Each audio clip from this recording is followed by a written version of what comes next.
If you ever felt like your thoughts after dealing with a narcissist wasn't yours, everything that you would tend to think about came from something they told you about you, they made you believe about yourself that you knew wasn't really the truth. In this video, I want to break down like how you reclaim your mind back after dealing with them. You know what I'm saying? I know a lot of times some people can really sit in this, really let it affect them on a level of I can't dig myself out of, I can't come from, it was too traumatic. I definitely understand the intensity. It's definitely a very intense situation. I sometimes I see people downplay, how critical this can be on you and how hard it can be on your mind and how you think and function on a day-to-day basis. This consumes your mindset all day, like all day. You're thinking about this at work all day. You're probably talking about it more than likely, repetitively. I'm saying repeatedly. Sorry, I'm saying it's still saying it wrong. But you can't get it off your mind because you're stuck in that cycle of ruminating, figuring out what else could have happened. What else do I not know? What else is it that I'm lacking that they said that I was lacking as I try to move on without them? They future fake as when they gaslight you and love bomb you, and future fake you. All these are mental techniques that they do on you in order for you to get trapped in those mind games. You know what I mean? That's why it's so potent how they do it, because they sucker you in with that love bombing. You know what I'm saying? It's so potent how they do it. It's so wild how you can get your just day-to-day thoughts caught up in the anxiety, the hypersensitivity of worrying about nonsense, chaos, thinking about the morning that you had the argument or the night before or when this is gonna pop off, having to worry about that every single day while they're off somewhere else, having fun, doing whatever, carefree while you're worrying about that. And they know that you're worried about that. You know what I'm saying? They know that the mental game is to get you to gaslight yourself. Once you start to gaslight yourself and you start to create your own way of seeing what they would think of you for yourself, you start to work for them, you start to work against yourself for them without them having to do anything, is what I'm trying to emphasize. You know what I'm saying? I.e., you gaslight yourself, i.e., you put yourself through the fire rings. That's why I always say in most of my videos, a lot of it becomes self-inflicted. You feel me? You can let go, but I understand how hard it is to let go. I understand because you feel safe even in the chaos, and it's rough because you've more than likely, if you feel safe in the chaos, more than likely you were, groomed in that as a kid, and you took that thought process on into relationships unconsciously, not really knowing. I'm not calling you out to be rude or nothing like that because I suffer from the same concept. I'm just saying for the simple fact of just so you can understand, like we grew the unconscious habit of taking nonsense because it was already told to us that we should take nonsense just because. You feel what I'm saying? And narcissists tend to like to deal with these kind of people just because it's easier for the manipulation to happen. The not have to work so hard. You know what I'm saying? Especially when you start to do it to yourself, especially when you start to really inflict the ideals, the ideology of what they do to you and how they, like the trauma bond. If they can bond you traumatically to these negative situations, they got you hooked, line and sinker. Straight up. Like they got you hooked, line and sinker. Like if they can get you to always feel like I gotta walk on eggshells in order for this event not to happen the way that it did before, because they're gonna always up the ante. You know what I'm saying? They're gonna up the ante of the chaos. You know, if you're willing to deal with this level, now let's go to the next, and the next, and the next, and the next, and it starts to get into dangerous zones where, you know, you can get yourself into trouble that you don't need to be in, dealing with this nonsense. You know what I'm saying? Involving yourself in situations that you do not need to be in. Trust. For them to even not even care about the situations they're getting you involved in, that they don't care about their own self. Because again, narcissists are definitely reckless. You know what I'm saying? That's not to be mean, but that's just reality, real life. I'm sure we all got stories, you know what I'm saying, of reckless, don't care. You know what I'm saying? And you and I trying to save them from themselves, you know, you get so involved to where you can harm yourself in ways that you didn't want to happen, in ways that you would think that somebody you say that you care about, you know, would put you in that position. You feel me? That's why it's the understanding of everything is what I try to emphasize when it comes to narcissistic abuse recovery. I want you to understand. You feel what I'm saying? So you can really zoom out and see it for what it is. Because you can encapsulate yourself and be so caught up in the tunnel vision of, you know, the emotional side of it. You got to zoom out and look at this for what it is. You know, they don't care about your well-being because they wouldn't have put you in these certain situations that you may have been in with them. You know, if because you wouldn't do it. You were thinking about it prior to, you know, getting them close to whatever situation the case may have. You wouldn't do it. I'm not saying like, you know, the valor, we're more valor, we have more valor. I'm not trying to say stuff like that. I'm just saying the reality of compassion. You're not going to put them in a situation that they don't know what the outcome is going to be based off your impulsiveness. That's them. They don't care about about the outcome for the most part. They're going to do it because it's the thrill. You know what I'm saying? Fun, happy. That addiction to the high they get from hanging out with people that's going to keep doing that, because again, at some point, you know what I'm saying, for the most part, you become boring because you don't want to have to pretend that you like to do all this random activities, spontaneous nonsense, just stuff. You know what I'm saying? Again, that can probably potentially put you in harm's way, however the case may have you. Like, it's just a whole bunch of stuff, and it's just a whole bunch of mess, and it's every single day, and your brain gets so caught up in that system. Did you catch all this stuff I just said? Like, that's a lot. Every single day. I say in these videos, don't let yourself keep thinking every single day has to be in this chaos. You know what I mean? Like, you have to learn how to be able to pull yourself from the narcissist, you know what I'm saying, to reclaim your mind and your reality and your life in general. You have to be able to know what it's like to live without them. You know what I'm saying? You got to be able to know what that's like. Otherwise, you're going to keep ruminating and keep, you know, finding means to stay addicted to the chaos. They get you hooked to that chaos, man, because you know at some point that the love bomb phase is so past it that you probably won't even see any inkling of that kind of happiness anymore, that you get addicted to the attention that they give you, which is negative. Trust me, I got you. Trust. It's crazy how potent it can be, and how you can get so hooked, and how it just keeps your mind struggling to get out of this loop. But you can. You know what I'm saying? You can reclaim how you think of yourself, which is the main thing, is how you think of yourself.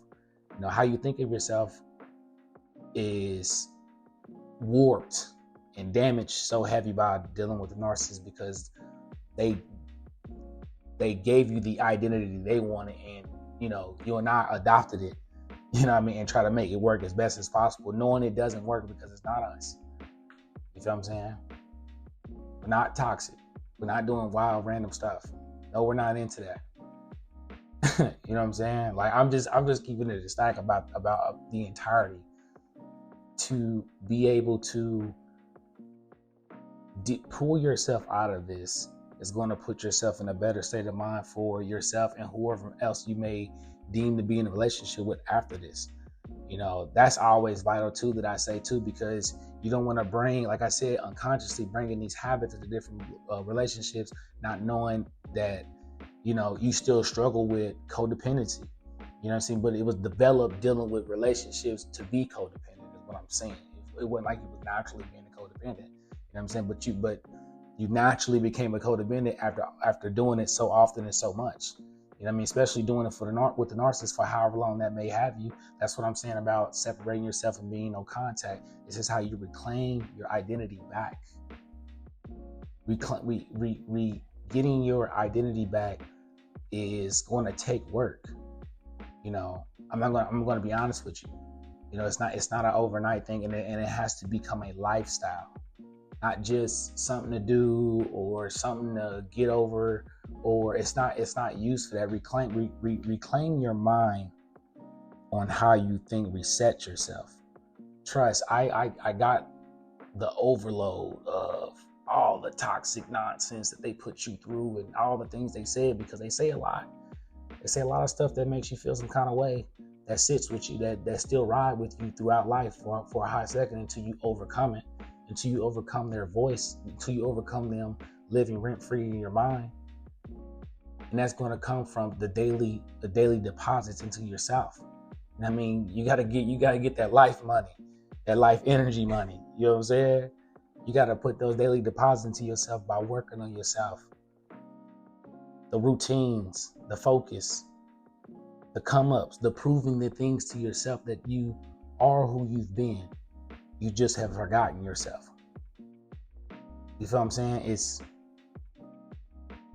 It's the duality of, do I believe that I'm this person this narcissist says that I am based off what the results that I've gotten from them, or do I change my paradigm, change my habits, and also find myself again so that I can become a better version of myself for me and whoever else that I want to be in a relationship with after this. You feel what I'm saying? But that's going to take work. Don't be scared of the work. Don't let just sitting in toxicity because it feels comfortable be the way of living. You know what I mean? It doesn't have to be that way, bro. It's like, I would say start small. Start writing down how you feel. When I start to write down how I feel and I can see my thoughts, I start to understand for real, like what's really more important to focus on. Focusing on the closure I'm never going to get, answers to questions that I'm never going to get answers to, or how I feel on a day-to-day basis, how I talk to myself, who I involve myself around. What things do I get myself into? What do I learn? What do I feed my soul? You know what I'm saying? Pray, God, you know what I'm saying? The gym, all this, like what is more important is going to put me into a better emotional, spiritual, and physical state than trying to figure out answers that's never going to happen. And or they can probably tell me anything, to be honest with you. And like, I'm going to just keep it a stack with y'all. Like, chasing a narcissist for answers, stop. There's never gonna ever you won't be secure enough internally to even accept it as truth, even if it is truth, because you've been deceived so much, you know. And what happens is that you struggle with the duality of them. Do you even believe anything they do? You struggle with that. You know what I'm saying? So even hearing if the truth really is real, for whatever the case may have, you still might even know that it might be something even more than what they're telling you. And because of that, that's what I'm saying. Like, you got to let that go too as well. Like, there's no more truth. There's no more to reclaim your mind. The truth is, you are you, and you've always been you. That's the truth. As long as you hold that true to you, You feel what I'm saying? Like, all the other nonsense, all the other shit don't matter. What they talking about, it never mattered to begin with. It was always hater moves to begin with. Like, if I'm gonna be honest with you, they gotta blow up things about you to make themselves feel normal.